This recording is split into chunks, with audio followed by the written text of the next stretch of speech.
इस वाले प्रश्न में हमको दिया गया है कि एंगल ए और एंगल बी न्यून कोण है ना, मींस एक्यूट एंगल है। तो मींस मुझे ए यहाँ पे भी मानना पड़ेगा और बी को यहाँ पे मानना पड़ेगा।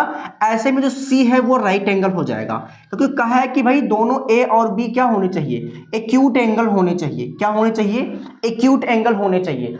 और कह रहा है कि कॉस ए कॉस बी के इक्वल है ना, कॉस ए कॉस बी के इक्वल है।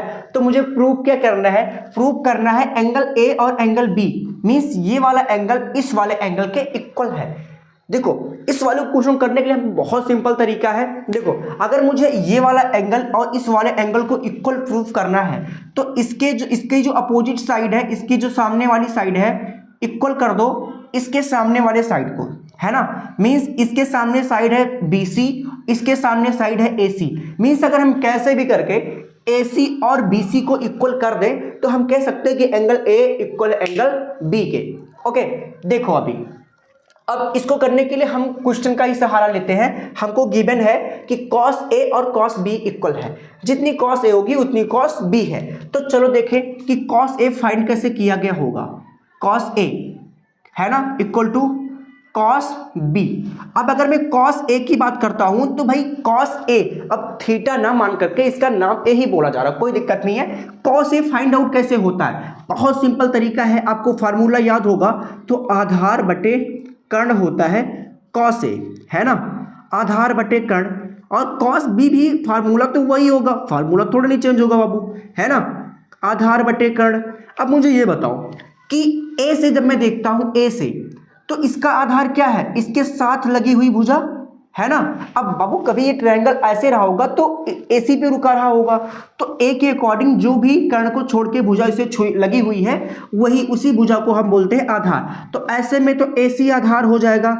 कर्ण तो नेवर चेंज, मैंने बता रखा है कि कर्ण कभी बदलता नहीं है। ओके अभी अगर मैं यही काम B से देखता हूं तो अभी तो मेरे लिए ये आधार हो गया, कर्ण को छोड़ के जो भुजा बच रही है जो इससे टच है यही आधार है।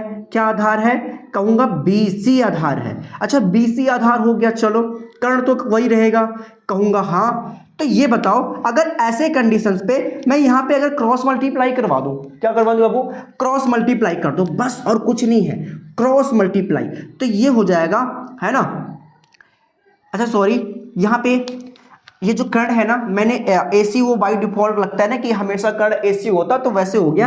कर्ण है यहाँ पे AB, ओके देखो कर्ण AB है, मैंने बाई मिस्टेकली AC लिख रखा था। चलो ठीक है, वो बाई डिफॉल्ट सेट हुए रहता है ना कि ABC है तो AB हो जाएगा, दोनों परपेंडिकुलर और बेस, और बचेगा हाइपोटेन्यूज, तो उसको AC बार बार क्वेश्चन में, तो वो बाई डिफॉल्ट कभी कभी सेट रहता है। चलो आगे बात करते हैं। अगर मैं कभी क्रॉस मल्टीप्लाई करूँ इनमें तो मुझे मिलेगा क्या, मुझे मिलेगा कि AC multiply by AB equal to AB multiply by BC।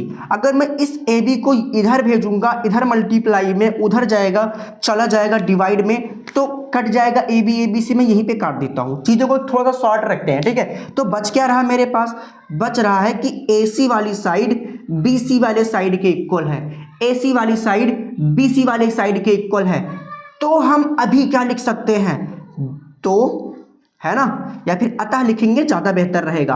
अतः हम कह सकते हैं कि angle A equal to angle B, है ना। इसी की तो बात मैं कर रहा था मुन्ना, कि अगर अल्टीमेटली हम ये साइड इस वाली साइड के इक्वल प्रूव कर दें तो ऑटोमेटिक इसके फ्रंट वाली जो एंगल है इसके फ्रंट वाले एंगल के इक्वल होगा।